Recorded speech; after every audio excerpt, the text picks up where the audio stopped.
Naquele tempo, tendo Jesus ido para Atlanta de Cesarea de Filipe, interrogou aos discípulos, dizendo: Quem dizem os homens que és o Filho do Homem? Eles responderam: unos dicen que es Juan Bautista, otros que es Elías, otros que es Jeremías o algunos de los profetas. Vos, porém, perguntou-lhe Jesus: Quem dizeis que eu sou? Simão Pedro respondeu: Tu eres o Cristo, o Filho de Deus vivo. Jesus então disse-lhe: Bienaventurado eres Simão, filho de João, porque não foi a carne ni a sangre que te revelou isso, mas meu Pai que está no céu. Pois bien, eu te digo que tú és Pedro, e sobre esa pedra que tú és, edificaré a minha igreja, e as portas do inferno nada poderão contra ela. Mas ainda dar-te-ei a chave do reino dos céus, e todo o que ligares na terra será também ligado no céu, e todo o que desligares na terra será também desligado no céu.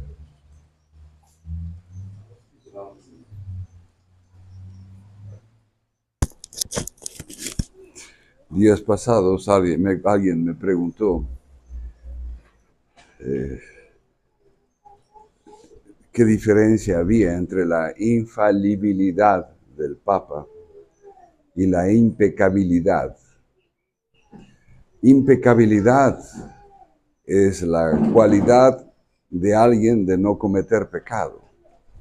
Y el único ser humano que tuvo esa cualidad es la Santísima Virgen, en razón de la Inmaculada Concepción. Digo ser humano total, porque bueno, Cristo era un humano, pero con naturaleza divina, y por eso mismo tampoco podía pecar. Mas la infalibilidad es un don, una gracia especial que Dios dio a San Pedro y sus sucesores. ¿Por qué? ¿Qué quiere decir la infalibilidad? La infalibilidad quiere decir que el Papa no puede errar en cuestiones de fe o moral. Entonces, el Papa es siempre infalible cada vez que habla en cuestiones de fe o moral y para toda la Iglesia. Si habla con una parte de la Iglesia, etcétera, eventualmente podría llegar a cometer errores. El caso, por ejemplo, de los errores políticos que cometió el Papa Pío XI, por ejemplo, con el problema de los cristeros en México, o con la acción francesa en Francia, etc. Entonces, la infalibilidad es un don que Dios dio a San Pedro. ¿Y en qué momento se lo dio? Se lo dio cuando San Pedro se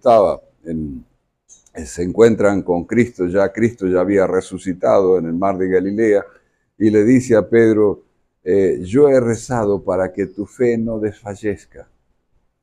Y claro, es la oración de un Dios, no es la oración de cualquiera, es la oración de un Dios, y esa oración se cumple, y es bonito cuando uno estudia historia de la Iglesia, ver cómo desde San Pedro hasta Pío XII por lo menos, no hay error, hay una continuidad perfecta en la doctrina. Entonces, ¿cómo sabemos que estos últimos papas conciliares no son católicos y no pueden ser papas? Y simplemente porque enseñaron errores. O sea, porque no es que haya papas que son más buenos y otros que son malos, no. Puede ser que un papa sea más simpático, otro menos simpático, pero nunca puede haber un papa que enseñe el error. El facto de que enseñar error ya nos da a nosotros la clareza de que ese señor no es pontífice, y nunca lo fue. ¿Y cómo sabemos que no son pontífices estos señores? ¿Y por qué el que no era masón era comunista antes de ser elegido? Y claro, ya tenían una excomunión encima, no eran miembros de la Iglesia en el momento de ser elegidos pontífices. Entonces, si no eran miembros de la Iglesia porque estaban excomulgados por masones, por comunistas, por lo que fuese, entonces, o por modernistas, entonces no puede ser que esos señores hayan sido pontífices. Nunca lo fueron porque no eran miembros de la Iglesia. Y si no son miembros de la Iglesia, no puede ser mucho menos puede ser cabeza de la iglesia. Es un absurdo. Entonces a veces dicen los que nos atacan a nosotros por nuestra postura sede vacante, dicen, no, es que la iglesia no puede estar sin papa. Por supuesto que lo propio es que la iglesia tenga papa, pero no podemos inventarlo al papa. Porque si yo digo que estos últimos señores han sido papas, necesariamente voy en contra del dogma de la infalibilidad pontificia. Y además del dogma contra la infalibilidad pontificia, voy en contra del dogma de la impecabilidad de la iglesia. La iglesia nunca puede enseñar el error. La vez pasada, cuando el Bergoglio se le ocurrió decir de que todas las religiones eran modas y todas salvaban, etc. Es un absurdo absoluto. Si tenías alguna duda de que no fuese papa, ya con esa asnera, te das cuenta que ese señor será papa de no sé qué cosa, pero no es católico. Entonces debemos tener claras esos principios, y cuando nos ataquen y nos digan, no, la iglesia no puede tener pontífice, mire, hubo algún momento de la historia de la iglesia que llegaron a haber 3 pontífices, supuestamente.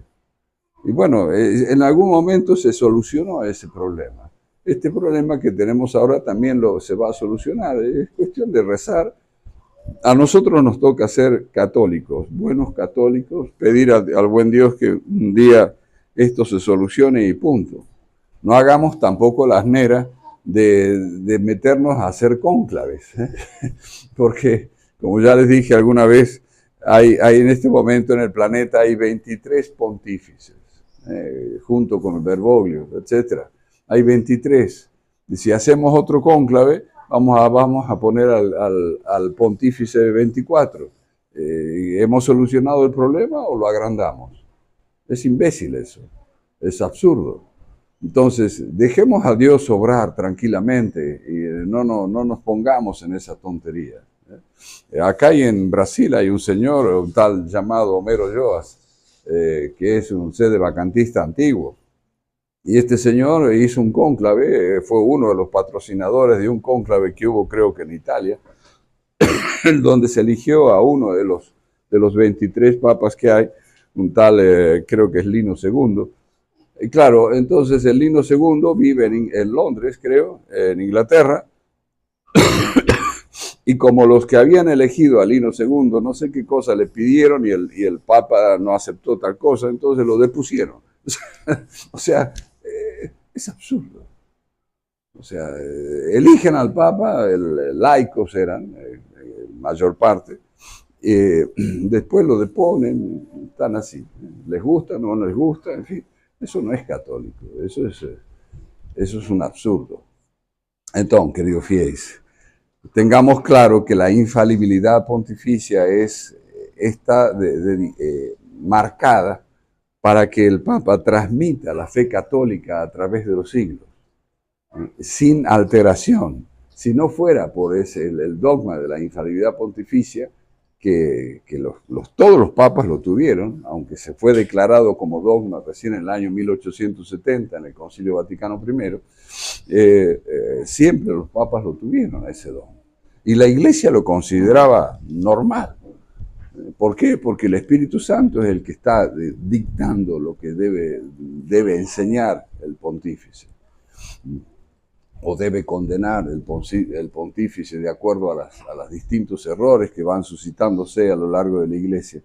Y es una cosa preciosa ver cómo, repito, cómo hay una continuidad perfecta, desde Pedro hasta el Papa Pío XII, en todas sus enseñanzas. Cuando después de los años 60, cuando comienza a ver estos señores postconciliares que entre otras barbaridades enseñan el ecumenismo, entonces ahí ya te das cuenta que eso es otra iglesia, son otros pontífices, otra cosa. Lembren que el ecumenismo es la manera más clara y manifiesta de ir en contra del primer mandamiento. O sea, no podemos estar a sostener el primer mandamiento, amar a Dios sobre todas las cosas, y resulta que somos ecuménicos y pretendemos, no sé, que Buda Mahoma o quien fuese, son también dioses o fundadores de religiones buenas. Imposible. Entonces, ¿por qué no tenemos nada que ver con la iglesia oficial, digamos?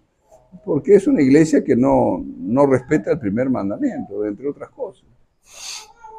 Y claro, la iglesia no puede enseñar el ecumenismo. Es un absurdo, absoluto, total. Nunca la iglesia enseñó el ecumenismo, nunca. Entre otras cosas, la iglesia es católica, apostólica, romana, apostólica. ¿Por qué? Porque seguimos la enseñanza de los apóstoles. No hay ningún apóstol que haya enseñado ecumenismo. Precisamente por no ser ecuménicos murieron mártires. Entonces es un absurdo que querramos hacer ecumenismo, por ejemplo, hoy en día. Y que se estén peleando por pertenecer a esa iglesia. El caso, por ejemplo, del Instituto Buen Pastor, del Instituto de la Fraternidad San Pedro, la San Pío X, quieren ser miembros de esa iglesia falsa. Absurdo, absurdo. Entonces nosotros, ¿cuál es nuestra postura? Simplemente ser católicos. Acabó. Y ser católico implica no ser ecuménico, no ser liberal, no ser, en fin, todas estas barbaridades que el modernismo profesa. Guardémonos entonces, queridos fieles, y pidamos hoy de manera especial, como les decía, hoy que se está a consagrar obispo a Julián Espina, que fue un compañero mío de seminario en Córdoba, que Dios lo asista para que tengamos un obispo católico y nos ayude a todos a alcanzar la vida eterna. Ave María Purísima.